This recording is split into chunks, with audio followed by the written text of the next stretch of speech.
Keso egunon. Hello and good morning.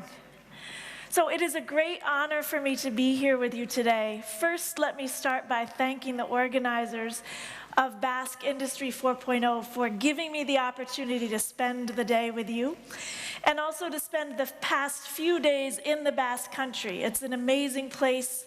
I've never been here before, and I'll be back many times after this visit. So, as mentioned, I have had the opportunity to think about advanced manufacturing, Industry 4.0, from many viewpoints over the past several years, and I'm very excited to share with you those thoughts, what I've learned, what the challenges are today, and what the challenges and opportunities are in the future. First, I've done that as an engineer for many years at MIT, where we invent a lot of technologies and don't always think about the impact on the world through their invention, but always aim to, strive to. I've also looked at this from the perspective of one government, from the US government, for a number of years, where we, like the Basque Country, have been thinking about how to deal with the advanced manufacturing challenges and dealing with the effects on the economy and on the worker. And then finally, most recently, and where I've met some of you, is in the work that we've been doing in the World Economic Forum to think about this in a global context. So not just what it means to my part of my country or my region, but really to the world, where there's a mixture of developing economies, highly industrialized economies, small and medium enterprises, SMEs, and large multinational companies. So how can we work together to the benefit of everyone who's part of that ecosystem in what we need to focus on, which is making the future together and making it a future that we all want to live in. So that's what we'll discuss today. So let's start with an object that most of you have in your hands right now, and you might be even checking during the course of this talk. Right? The phone. This is a picture of a phone, my phone. It's an iPhone, and I bought it near where I work at MIT in the US. Now, many of the folks who develop and design the iPhone came from MIT. In fact, the major #1 employer of MIT mechanical engineers is the company where this phone was designed. But this phone wasn't designed near MIT. It was designed here in Cupertino, California, the headquarters of Apple. So another part of the US where folks from MIT go to work. They design many of the hardware, software, packaging components. And they're very proud of that work, and it's given us a computer that I can take around in my hand. But that iPhone was not built, produced, manufactured in Cupertino, California. Of course, as you know, it was manufactured in Shenzhen, in China, by a different company that was contracted halfway across the world to make the phone that then gets shipped back to the US and I buy as my consumer electronics product. So when you start to see the rise and development of companies that exist like this, it made us wonder, think, study, and write about for several years, what is production in the innovation economy? Is it more companies like this that design in one place and produce in another? That's always happened to some extent, but now it's spanning over multiple countries, multiple time zones, multiple kinds of workforces and practices. Or is it a mixture where that might work for some companies, but it might not work for all? So we have written about this through a series of books that were developed by MIT to think about this problem, mostly by interviewing many companies worldwide, many in Europe, many in Asia, many in the US. And what we found is that inextricably there is a link between production and innovation. And that even though there might be examples like a company such as Apple, where you don't produce and innovate in the same place, that is the exception, it's not the rule. And if you don't have innovation and production together, it can be very challenging for your economy. So this is the thinking. Innovation is the idea, right? So I think of a new thing that I would like to produce. I think it would benefit me or the people around me or the world. And that idea needs to be made, and it's made with hands, often human hands, usually first human hands. But increasingly, the hands are automated, maybe even autonomous and robotic. And that's the production ecosystem. That gives us this group of people, innovations, stakeholders, machines, instruments to make the product. And then we get into production, and that production could be highly automated and repetitive, like the first production line of vehicles that you see here. Or it could be highly customized to the individual, to the point where we're printing through additive manufacturing one car to your design, and only one. So how do we connect from innovation to production and these production ecosystems? This is what we, region by region, have been struggling with, right? How do we actually make this link? And this also takes a huge amount of investment in the technologies themselves. So what I'm showing you here in a single slide is the innovation in the technology that was developed over my lifetime to turn what was originally a toy, 3D printing, to make tiny little objects that might be keychains or a little building or an object of art such as you see here. That technology was developed when I was a small child, before I was even in school. But to get it to the point where you could actually use the same technology to print a single car, such as the blue Shelby Cobra that you see printed here, that took my current lifetime. So just a few years ago, as a collaboration between private companies, the US government, and the national labs in the US, this Shelby Cobra was printed from design to production in 12 weeks through additive manufacturing, through advances in 3D printing, where we can now print large areas, complex combinations of materials, and something that is not a toy. In fact, it's a car that our former Secretary of Energy was allowed to drive. Our Vice President was only allowed to sit in it, not drive it. But we've moved on even since then. So instead of just producing one car in 12 weeks, which is impressive, now there are companies that were developed as small or medium companies partnered with large companies to print these highly customized additive manufacturing vehicles as products.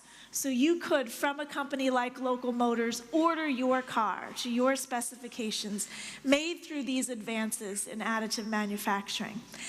That's powerful, but again, that took many decades of investment, private investment, public investment, many companies that failed, challenges in the technology, challenges in the sales and distribution, and still many current challenges in how to scale this up through approaches like distributed manufacturing. Okay? So that patience in the investment, that's patience in the ideas, that patience in the people, that doesn't always mesh with today's world where we have such fast return on investment in software. Right, but that's what we need for advanced manufacturing. So we're going to look at this from the point of view of several different kinds of stakeholders. First, let's think about the consumer.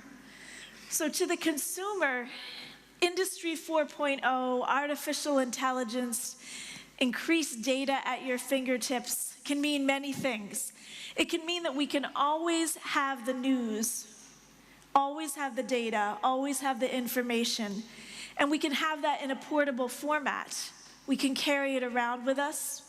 And so we can do that within our factories, we can do that within our companies, but we can do that as a consumer. We're used to that. We're at the point where we could use our phone to not just schedule a taxi, but to call an autonomous vehicle. We can use our phone to do our grocery shopping. We can use our phone to very occasionally make a phone call, right? And then we can also use our phone to program robots in our own home. So this is a photo of another robot. It's not an iPhone, it's an iRobot. This technology was also originally invented at MIT.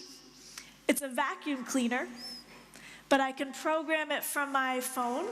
I could be vacuuming my house right now, right?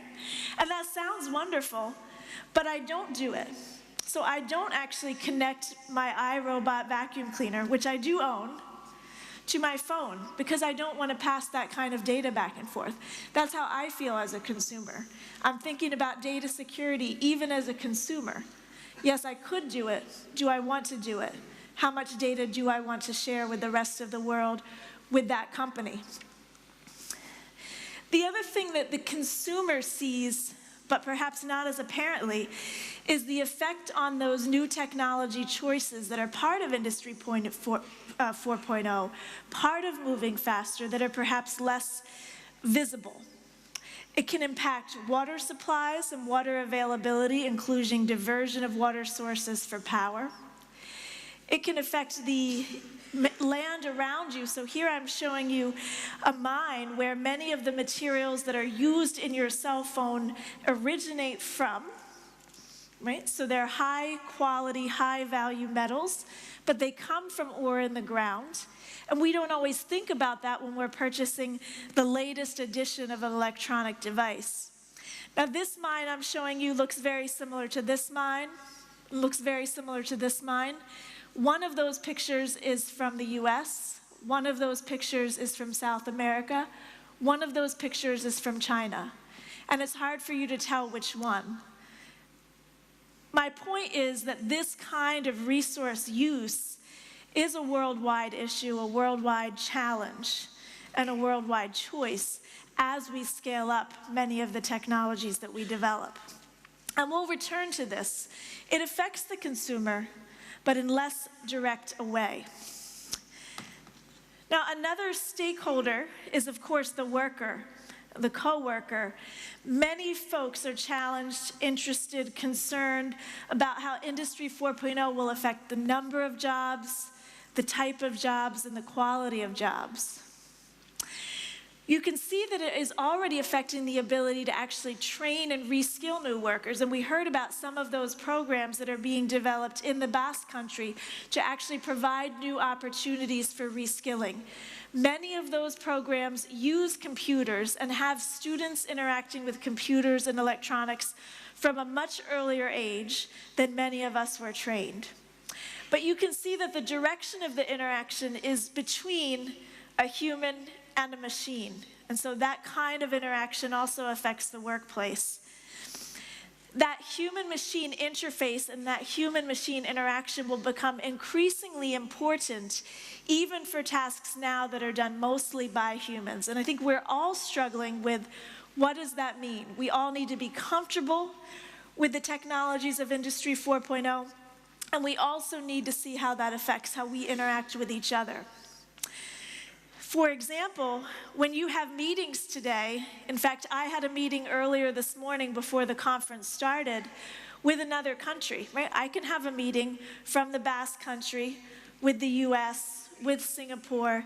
It's no problem. So that ability to actually have more productive interactions online, that's a huge advantage. On the other hand, I'm not seeing those people face to face. And there's a reason why I came here to have this conversation with you, and I didn't just present it through Skype, right? We like that face-to-face interaction. We like that human interaction because it builds trust in the workplace, it builds understanding, it builds the ability to actually work with each other even more efficiently, even though we could see each other through a computer screen. And that's a challenge for the workers as well, to build up that trust through using technology when it seems to replace human interaction. And then, of course, the coworkers also need to deal with this data security. So as I might not choose to connect my vacuum cleaner to my iPhone, workers really need to be mindful of data security. And you'll talk about that more later today, but that becomes a very important daily task to think about. What are the data that I'm using? How should I pass those data to the next coworker, to the next company, to the next stage of production?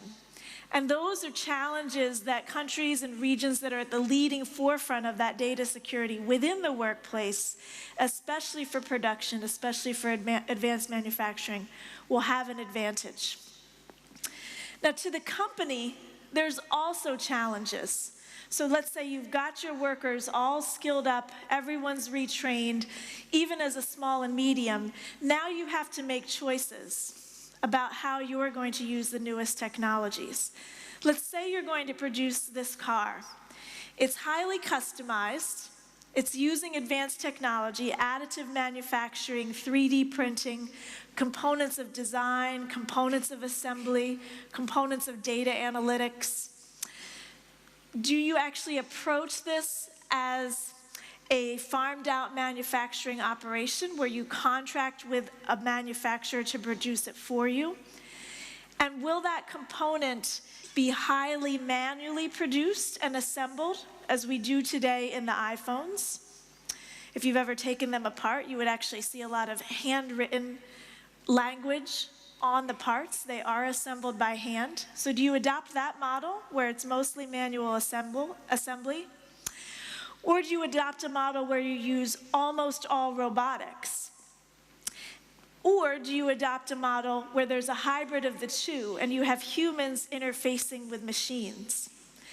This is not an easy choice, and it's a choice that companies need to make at certain stages of production and need the tools to figure out how best to do that. Right now, the basic idea is that if you're making the same component over and over again for a long production cycle, multiple years of making the same part, automation is preferred. However, if you're making components for relatively short production cycles, the iPhone would be one example, automation is less preferred because you can't deal with the fast turnover. In fact, it isn't worth the time, the money, and the new skilling to highly automate a process for a short production cycle. So even though automation is possible, when and how to adopt it, how much to automate, how much to include the human for the more complex or more creative tasks remains a challenge. And I think as we start to automate more and more, whether we're using robots or human-machine interfaces, it makes you acutely aware of the tasks that humans are uniquely well-suited to. Your eyes are still the best camera. Your hands are still the best defect finders. And so as we learn how to do this together, there'll be some real technology challenges and some important decisions that businesses need to make about when to automate, and how to include the human in those automatic procedures. The other challenge to the company is this level of data passing and data security. We keep coming back to this because it remains one of the key challenges. So here you see a blueprint of a few gears, and it's not really complex. It doesn't really seem like a problem to pass that from one company to another. But how do you create the metadata to do it? How do you pass that in a secure fashion?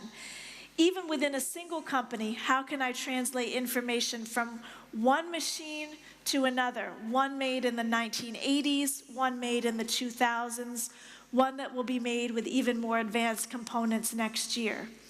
That's not a simple task when it comes to data integrity, data security, cybersecurity of physical objects in general. And as we move towards components that are used in security, in defense, in communications, this becomes even more complex. So this is a challenge that companies are working with, struggling with, particularly a challenge to SMEs in terms of how much expertise to build into the company, how much expertise to obtain through collaboration, in how we're passing data information. And then finally, we'll think about the perspective of the country. And that's the point of today's meeting, and Basque Industry 4.0. This is a very dynamic and growing economy. This is an economy that's dominated by SMEs and relies on advanced manufacturing and production strengths to continue to build that dynamic economy. But if you're going to do that, if you're going to make those strategic investments, it's important to recognize that one of the ways you can do that is to focus on high value add manufacturing. And the Basque Country is doing that. That's where you're focusing the efforts. Not on efforts that are driven by labor prices or markets, but on the manufacturing adding value to the product. So that's an important strategic step. The second important strategic step is to think about high value add jobs. So having jobs that are careers. People might move from company to company, small company to large company, to a startup company over the course of their careers. But how can those jobs in manufacturing be valued, be prestigious, pay a good wage, and give the opportunity to take on those new challenges over time? That requires strategic investment, not only in the education of the young people, but in reskilling people who are already in the workforce and dealing with these adaptations. It also gives you the ability to develop high-value exports, which is an important role in the economy. And there, the security of the exported goods becomes important, as well as the quality. But all of these approaches, all of these investments are both high risk and high reward. Okay, so it is a challenge to make these choices, when and how to invest in the people, the technologies, the factories of the future to take this forward. So I'm an engineer. I like to think in graphs. I'll illustrate for you how this goes. We'll have a vertical axis and a horizontal axis. We'll call the vertical axis money, and this could be investment or it could be profit. And then on the horizontal axis, we'll call this production scale. So if I just have an idea, I could get a lot of investment. Maybe I could get some venture capital. Maybe my family would loan me some money. I'd put in some of my savings. And I'm just making that one new thing. Eventually, at the far end of the scale, I'm making not just one car, but many cars, and I'm making them for profit. So now I have a viable company with real profit.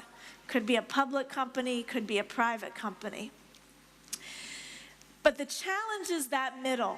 So initially, when you have the innovation, lots of people are excited in your ideas, and you can get lots of investment.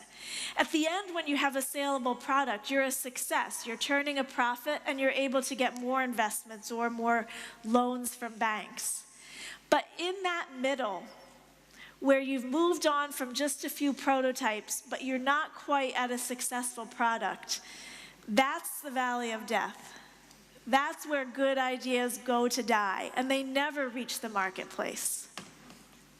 So how can we get over that? What are the bridges that are available to us?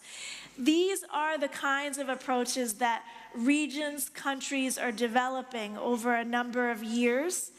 And I think we've attempted to learn from what different countries are doing, and each country or region has to tailor it towards the approaches that work for them. So as an example, the Fraunhofers are a well-known approach taken by the country of Germany, where they've set up 60 specialized institutes throughout the country, each one focusing on something unique, a specific technology, a specific sector, and also focusing a large amount of that effort on specialized job training, where the students come into those programs that are partnered with companies, learn how to use the instruments, the tools, the products, and then very often intern and go into those companies for permanent employment after their education.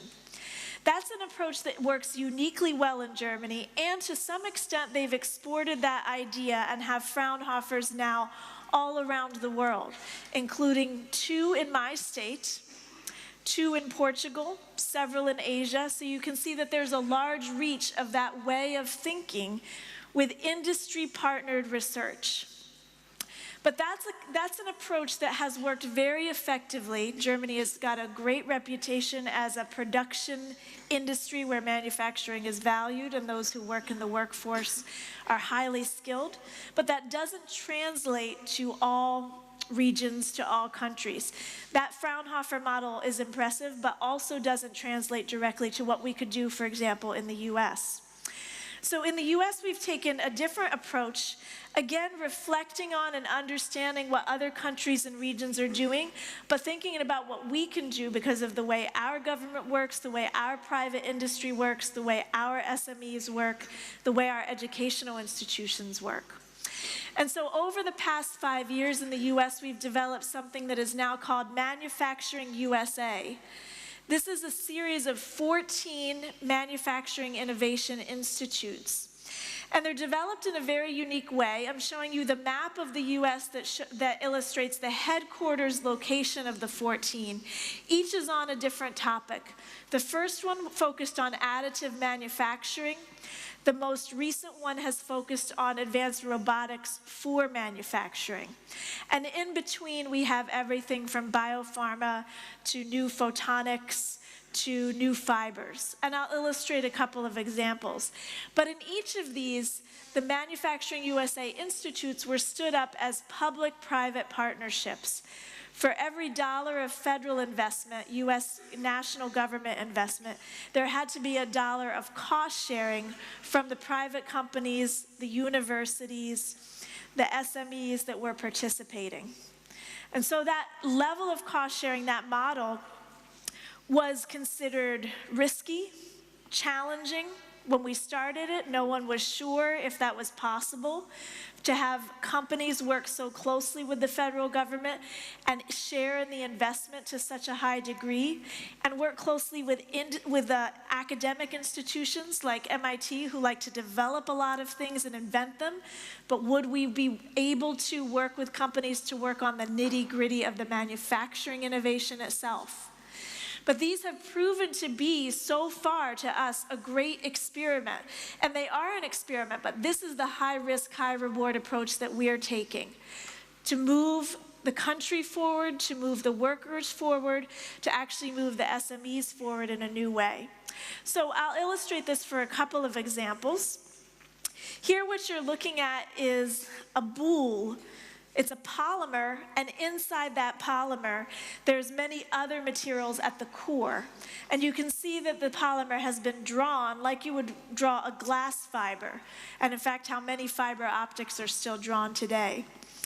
But a professor at MIT named Joel Fink said, I think I could actually make these fibers in a slightly different way. Instead of glass fibers, I'll make them polymer fibers, and that could impart new capabilities to these fibers for a range of applications. One of the first commercial uses was for surgery by actually using these fibers as a laser.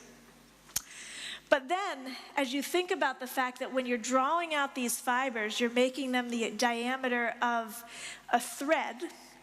Okay, it's not woven at this point, but it's got the diameter of your hair, and yet it has the capabilities to send signals, to sense signals, to be electronic, to be optical. These kinds of basic technologies that were again developed well over 20 years ago in academic labs are now forming the basis of a new manufacturing institute on revolutionary fibers and textiles in the US.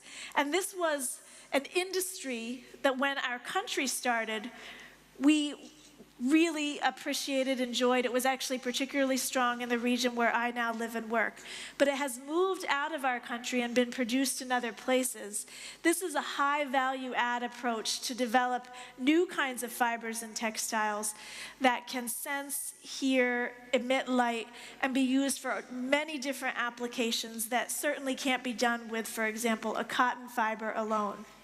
And so this new manufacturing institute is called Advanced Functional Fabrics of America. The acronym here is AFOA. And this is just one example of what can we do if we take the basic approaches that have been developed in scientific labs, the challenges the industry has to grow, diversify, and have high value added products, put them together, and then use those ideas to reskill the workforce. So this is one example. A second example is in a very different area.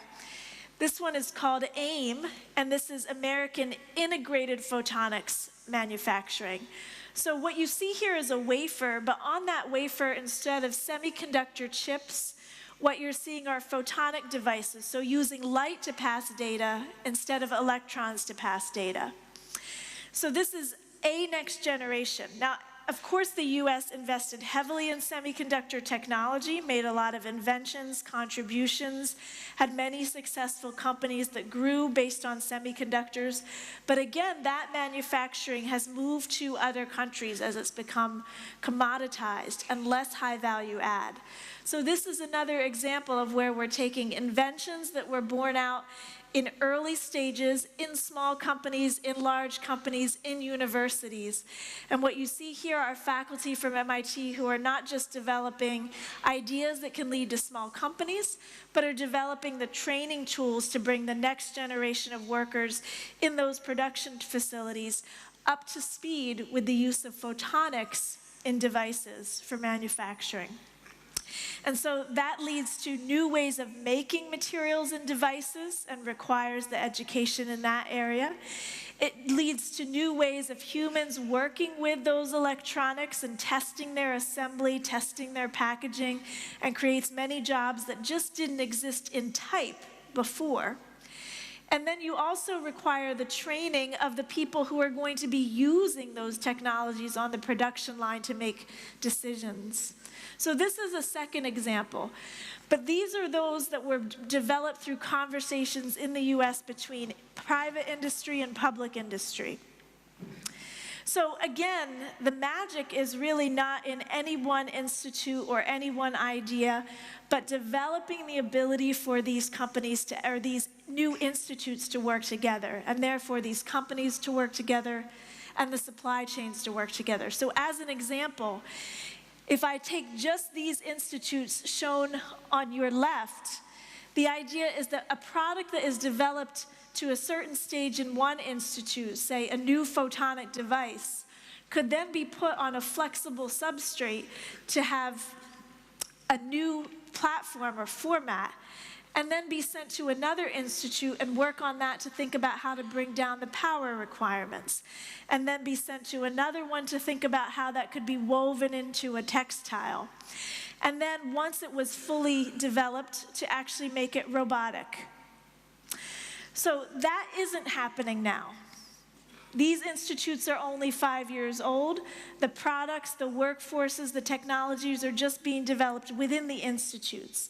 But the idea is to actually use the supply chains and the technologies that are built up among them to have a connectivity. I'll show you another example that's particularly close to my own research area, which relates to manufacturing of biopharmaceuticals. So these could be proteins and vaccines. These could be cells for cell therapy. These could be new gene therapies. And so we have a new institute in the US focused on biopharma manufacturing. And this uses strengths in bioscience and advanced manufacturing together. So it's similar to the strengths of the Basque Country. So here, can we take that biopharma manufacturing institute and the new products that it's developing and connect that with another institute focused on how to make those processes use less materials, less fluid, less volume? Can we automate that? Can we add sensors to that process? And can we create products that truly revolutionize the way we deliver medicine today, including providing the cells that can be used for next generation tissue engineering and drug testing? So again, these are the aspirations as we're looking towards the future and using advanced manufacturing. And these institutes are a tool that have really helped us connect the large companies, the small companies, and the research in a much more productive way in direct conversation with the government. Now, if you noticed, the excitement, the initial excitement is always in making new things. But at the global level, we think about the circular economy, right? The fact that we're not just designing and producing new things, but those new products will eventually expand their useful lifetime. And then what do we do with those objects? Whether it's a 3D printed toy, a 3D printed car, a new drug, a new textile. And so that is something that we are just beginning to really grapple with, because that doesn't always strike people initially as the most exciting part, to close that circle. So you've noticed that these institutes that I've discussed, or at least the examples that I've given today, really focus on the left side of, or sorry, your right side of this circle. They focus on the design. They focus on how to get the materials into the product, how to produce it, maybe how to package and test it. But this other side of the circle, the circular economy, where you're actually thinking about, well, how do you service those products? How do you actually recover them at the end of their useful lifetime? How do you take them apart? How do you reprocess the valuable materials that are within them? That is a part that we have not tackled as effectively, as deliberately, and that's a key part of sustainable manufacturing that remains a challenge and an opportunity, because this is where many, many jobs can exist if we put the focus and the planning, right? That it won't happen without deliberate effort, but it can happen. So many of the underutilized components of the circular economy remain to be turned into jobs. I'll give you an example of that just from my phone. Where do these materials from Industry 4.0 turn up? Many of us have had and purchased more than one phone in our lifetime, and we know where that component of Industry 4.0 turns up. It's in your desk drawer. You never threw it out, you never recycled it, you just held on to it because it had your data. It's in landfills. It was thrown away, and so it is sitting there but not decomposing. It is in China, where there are many electronic components being recycled. Or maybe parts of it are in Belgium, where there's been a large effort to get the highest value materials out of electronic devices and electronic waste as mandated by the EU. Right? So that part, the back end of advanced manufacturing, requires much attention to get out of this very small number of places where Industry 4.0 components end up. And this can be an untapped opportunity for developing economies. This is a part that requires so much thinking and attention, so many SMEs to be involved, and so much thoughtfulness about how do you not just produce, but how do you remake and continue to produce in a sustainable way. So we have actually taken a look at that for specifically electronic waste that is regulated within the EU through an academic study, just to show how much money was left on the table, how much it was worth it to think more carefully about this. So if we think about our iPhone, the materials come from mines, as I've shown you. These are high-value materials that can include rare earth metals, can include gold, can include platinum. Then they are assembled, where in whatever country or factory they're assembled, and they're sold as consumer products. In the EU, you pay more for your phone because part of the price includes the ability to actually recycle it, and you have a system for doing so. We don't have that in the US. We're very envious of that. I personally am. And so we did a study to say, well, if we just consider one country, and I'm sorry we did not choose Spain, but you're a big country, we chose Portugal. So we chose just the country of Portugal, and we said, if we look at all of the consumer electronics, the phones, the computers that have these materials in them, and we were to look at how much money was made from the recycling of those materials as mandated by the federal regulations, the EU regulations, and how much money was still left on the table, what we found was that there were millions of dollars left annually just within the country of Portugal by not fully recovering the materials that were in the phones. So this is an opportunity. So in summary, what I'm I hope that we've discussed and convinced you of today is that because we are all part of a circular economy, because this is more recognized right now in the EU than in any other place in the world, part of advanced manufacturing includes manufacturing sustainability. Not just so we can make the very high-tech components, new robotics, new satellites, new planes, new cars, but so that we can actually produce them on an earth that can continue to use them and benefit the entire world. That is a challenge. That is a challenge for Industry 4.0. But rapidly developing economies have the opportunity to do that by reskilling the workers, by not just inventing it here, but figuring out how to make it here. And not just with the current workforce, but by growing the workforce. And this could mean by diversifying the workforce in terms of gender, in terms of age, even in terms of physical ability, as you think about the fact that processes can be more automated. And then not just inventing it here, not just making it here, but also remaking it here becomes a huge driving force for a new source of jobs. The final challenge, though, is to do all that by thinking about the impact on physical cybersecurity. How do you also do this while protecting the data, protecting the production, having high-quality products where the data and information used to make them allow them to talk to each other through Internet of Things, allow machines to communicate with each other while making them, and do so in a trusted way among humans? That is a challenge of Industry 4.0. So I thank you for this opportunity to share these thoughts. I am very optimistic for the future, not just how Industry 4.0 will affect the workforce, because I feel that will be a very positive outcome. There's so many of you here today thinking about how to make that a positive outcome for your country, for your region, and I applaud you for that. But also because humans are inventive, innovative, creative, and the ability to actually use Industry 4.0, the new tools, the new technologies to make our lives better and make it easier for us to make other people's lives better. That's an unprecedented opportunity in my lifetime, and I'm pleased to be a part of it. Thank you.